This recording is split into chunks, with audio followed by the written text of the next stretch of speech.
I got so much motherfucking design on right now. Break it down, bring it back, make it clap. I got 3 old thoughts, new block, where that thing. Bitches on my line, and you know. Assalamualaikum warahmatullahi wabarakatuh.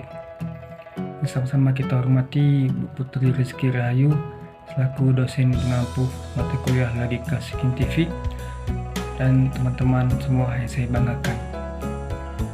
Dalam kesempatan kali ini saya akan menyampaikan materi yang berjudul materi tentang logika saintifik yang berjudul prinsip dasar dan sesat pikir.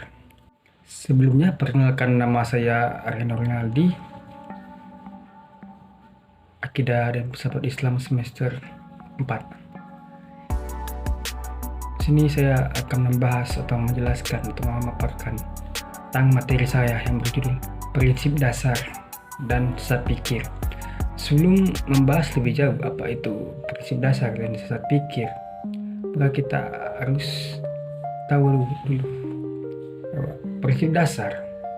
Di saat kita melakukan penalaran atau berlogika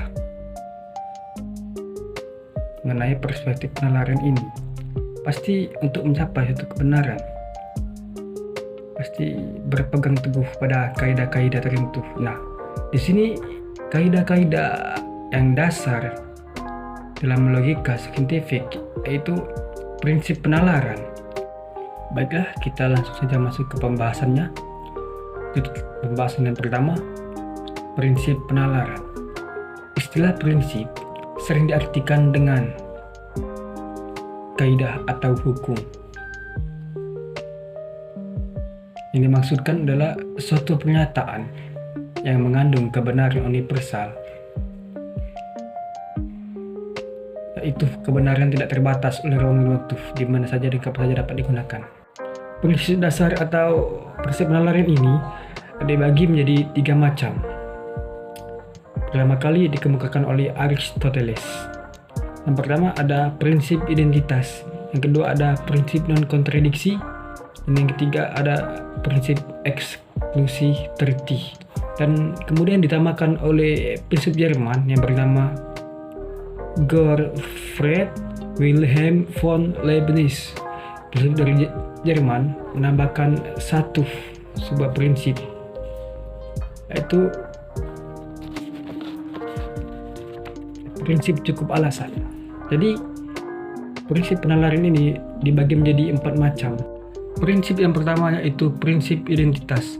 Prinsip identitas merupakan dasar dari semua penalaran, sifatnya langsung, analitik, dan jelas dengan sendirinya, tidak membutuhkan pembuktian. Prinsip identitas menyatakan suatu hal adalah sama dengan halnya sendiri. Dengan kata lain, suatu yang disebut P maka sama dengan P yang dinyatakan itu sendiri, bukan yang lain. Misal di sini saya contohkan, misalkan kita bernalar bahwa ayam itu hewan berkaki 4 dan ayam adalah hewan yang pintar, maka dapat kita tetap begitu selamanya ayam adalah berkaki 4 dan pintar misalkan. Dan prinsip yang kedua yaitu prinsip non-kontradiksi. Prinsip non-kontradiksi dalam istilah Latin ditulis principium contradictions atau law of contradiction, yakni prinsip kontradiksi.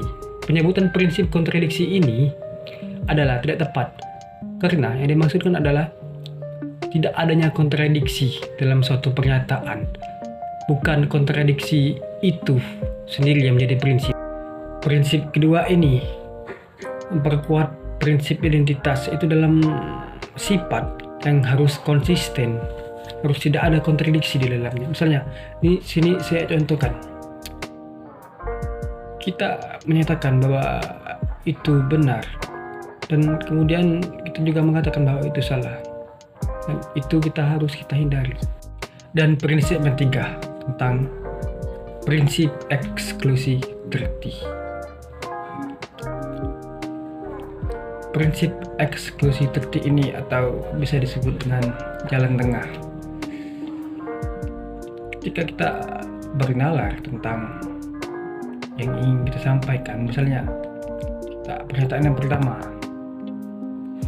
kucing itu berkaki 4, dan pernyataan yang kedua, kucing itu berkaki 2, maka jalan tengah kita harus memilih salah satu, kucing berkaki 4.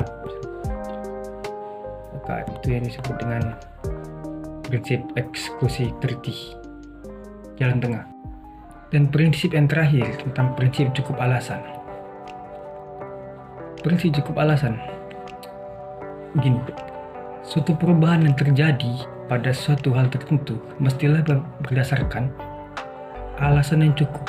Tidak mungkin tiba-tiba berubah tanpa sebab-sebab yang mencukupi. Dengan kata lain, adanya sesuatu itu mestilah mempunyai alasan yang cukup.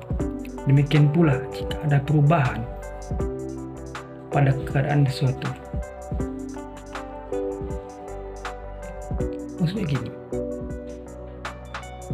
segala apa yang kita sampaikan harus ada alasan.